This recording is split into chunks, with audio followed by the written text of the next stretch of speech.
Corbett here. Okay, we're going to move on. Michelle Lindsay. There she is.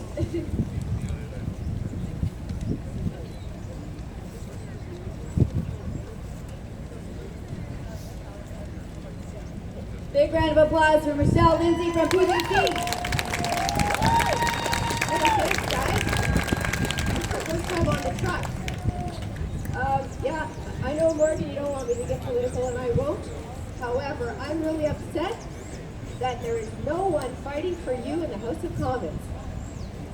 Yeah, isn't that right? There's nobody pushing back. And, you know, I wish that at least we had one seat, because we would have been able to fight for you, and we would have been able to push back against these mandates and the clot shop. Okay, so I'm going to talk to you a little bit about something that I saw on the internet recently. Do you know that the European Parliament actually does push back for its people and stands up for the rights of its people?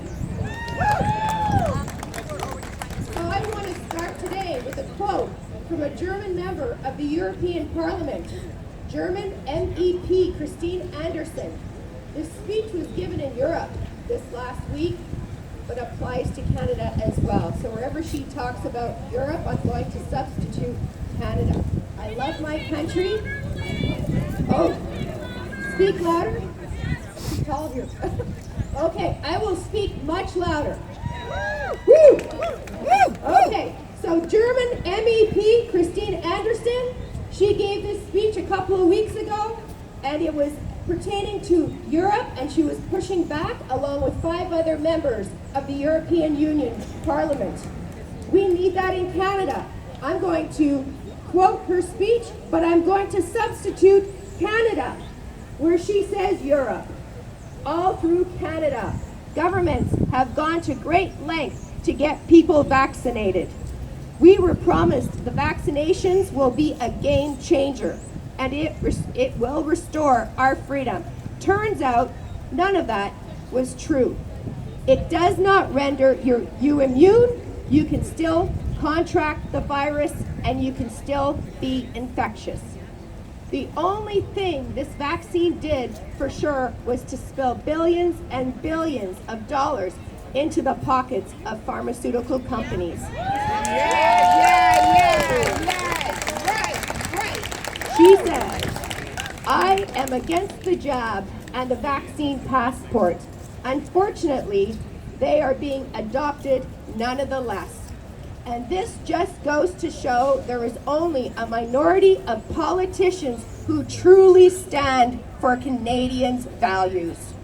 The majority of politicians, for whatever reason, unbeknownst to me, obviously support oppression of our people while claiming shamelessly to do it for the people's own good.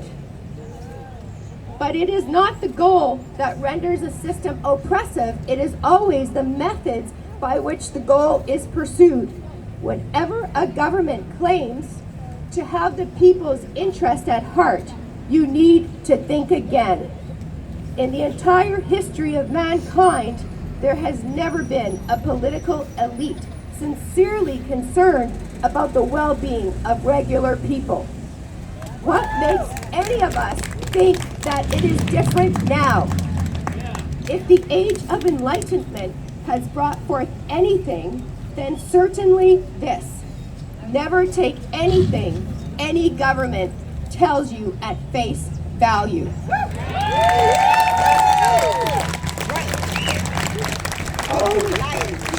Always question everything any government does or does not do. Always look for ulterior motives and who benefits. Whenever a political elite pushes an agenda this hard and resorts to extortion and manipulation to get their way, you can almost always be sure your benefit is definitely what they had at heart.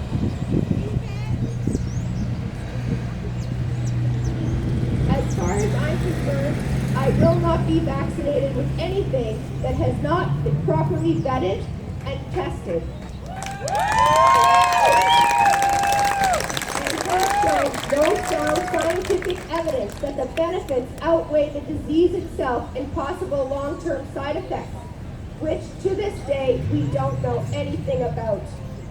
I will not be reduced to a mere guinea pig by getting vaccinated with an experimental drug, and I will most assuredly not get vaccinated because any government tells me to and promises in return I will be granted my God-given freedoms.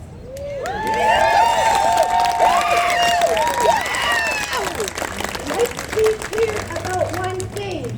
No one grants me freedom, for I am a free person.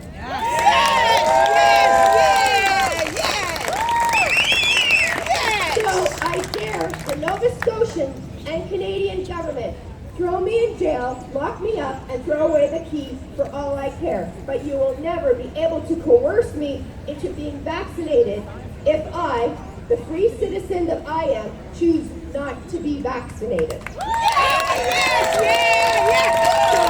there we have it. Brave members of the European Parliament are saying the same thing that we are saying here in Nova Scotia. We've gone through a Liberal and a Conservative government, and they both have betrayed us, Nova Scotians. Our elected legislative members are not taking responsibility for their actions. An aging bureaucrat is in fact dictating to us what we must do to gain our freedoms. Dr. Strang cites experts. He cites modeling. Where are the experts? All I see is legislation nodding in agreement. Where are the studies, Dr. Strang? The fact is, they don't have them. The fact is, the press is bought and paid for. They don't have studies either. They're taking their so-called journalism orders from the same corrupt sources as Strang is taking his. We know this to be Dr. Tam and her so-called emergency plan. The corrupt CDC, FDA, and the WHO. Show us your research. It's up to public health to prove they have a case. And they do not, because they can't, because their experts are in the pockets of Big Pharma. All over the world, governments have been taken over by NGOs, think Dalhousie University, with links to Bill and Melinda Gates Foundation and the World Economic Forum.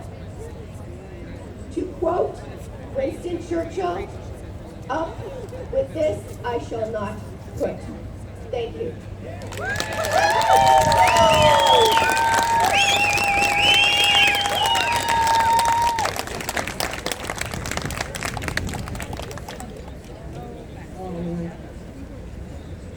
Next, we have two very courageous and brave young speakers who represent our younger generation.